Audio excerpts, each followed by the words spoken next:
Hoy vamos a hablar sobre uno de los periodos más difíciles de la historia de Colombia, la violencia. Este conflicto ocurrió aproximadamente entre 1946 y 1965 y se caracterizó por enfrentamientos entre los partidos liberal y conservador. Durante estos años, miles de personas murieron y muchas familias fueron desplazadas. Además, este periodo no solo marcó la historia del país, sino que también dio origen a una importante corriente literaria conocida como la novela de la violencia. Uno de los hechos más importantes fue el asesinato de Jorge Eliezer Gaitán en 1948.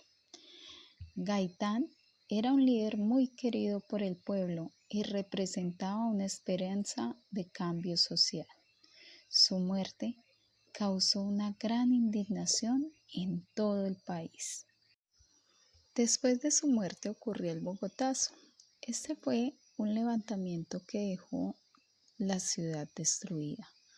Hubo incendios, saqueos y muchas muertes, marcando el inicio de una etapa mucho más violenta. La violencia en el campo fue uno de los aspectos más duros de este periodo. Se caracterizó por la persecución entre personas de diferentes partidos políticos, lo cual generó miedo e inseguridad en muchas regiones rurales.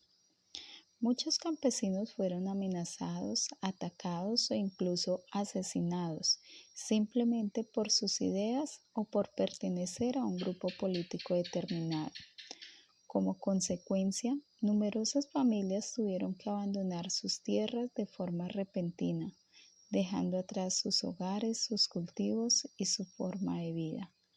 Este fenómeno dio origen a un modelo de violencia basada en el desplazamiento forzado, donde las personas huían para proteger su vida. Finalmente, muchas de estas familias llegaron a las ciudades en condiciones difíciles, enfrentando pobreza, desempleo y la necesidad de empezar de nuevo. Las consecuencias fueron muy graves. Se calcula que hubo más de 200.000 muertos, algo terrible. Además, muchas personas que fueron desplazadas a las ciudades generó pobreza y desigualdad. También surgieron grupos guerrilleros que prolongaron el conflicto en Colombia. Frente a esta situación surgió la llamada novela de la violencia, una corriente literaria que buscó narrar, interpretar y denunciar lo ocurrido en este periodo histórico. Estas obras no solo cuentan historias, sino que también permiten comprender la realidad social, política y cultural del país. A través de la literatura se logró conservar la memoria de los hechos y dar voz a quienes vivieron estas experiencias. Esta novela se caracterizó en varios grupos. Primero, novelas testimoniales, las cuales se caracterizan por presentar los hechos de manera directa, casi como un relato real, con el objetivo de mostrar la crudeza de la violencia. Su intención principal es dar testimonio de lo ocurrido y evidenciar la realidad vivida por muchas personas. El segundo grupo fueron las novelas de análisis social. Estas obras buscaban explicar las causas del conflicto, analizando las condiciones sociales, políticas y económicas que dieron origen a la violencia. No solo narran los hechos, sino que también reflexionan sobre ellos. El tercer grupo está conformado por las novelas con énfasis literario.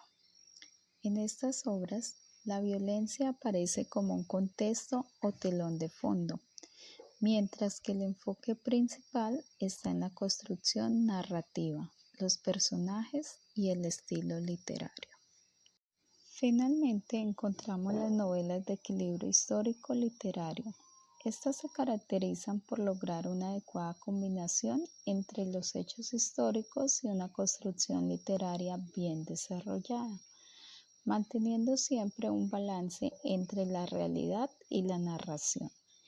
En este tipo de obras, la historia no se presenta de manera fría ni simplemente informativa, sino que se integra con elementos narrativos que hacen la lectura más comprensible y significativa para el lector. De esta manera, estas novelas permiten no solo conocer los acontecimientos del pasado, sino también comprenderlos desde una perspectiva más humana y cercana. Por esta razón son consideradas algunas de las obras más completas de este periodo, ya que logran unir el conocimiento histórico con la creatividad literaria, ofreciendo así una experiencia de lectura muy enriquecedora. Entre los autores más importantes de esta corriente encontramos a Gabriel García Márquez, quien hizo un aporte fundamental a la literatura colombiana y latinoamericana, logrando así que muchas de estas formas de narrar las historias tuvieran un reconocimiento a nivel mundial por medio de su manera de contar, combinando la realidad y elementos narrativos profundos. Esto marcó un antes y un después en la forma de entender la literatura. También se destacan autores como Gustavo Álvarez Gardiazabal, Manuel Mejía Vallejo y Alba Lucía Ángel, quienes desarrollaron obras muy importantes relacionadas con este enfoque, explorando la historia desde perspectivas más humanas, críticas y cercanas. Gracias al trabajo de estos escritores se logró consolidar una tradición literaria sólida en el país, en la que la historia y la literatura se unen para ofrecer una visión más completa y significativa de la realidad colombiana. La novela de la violencia es fundamental porque permite comprender mejor la historia de Colombia. Además, contribuye a preservar la memoria histórica y a reflexionar sobre las consecuencias del conflicto. A través de estas obras es posible analizar el pasado y aprender de él para construir un mejor futuro. En conclusión, la violencia fue un periodo que marcó profundamente a Colombia en lo social, político y cultural. La literatura, especialmente la novela de la violencia, ha sido clave para entender este proceso y mantener viva la memoria de lo ocurrido. Muchas gracias por su atención. Dios les bendiga.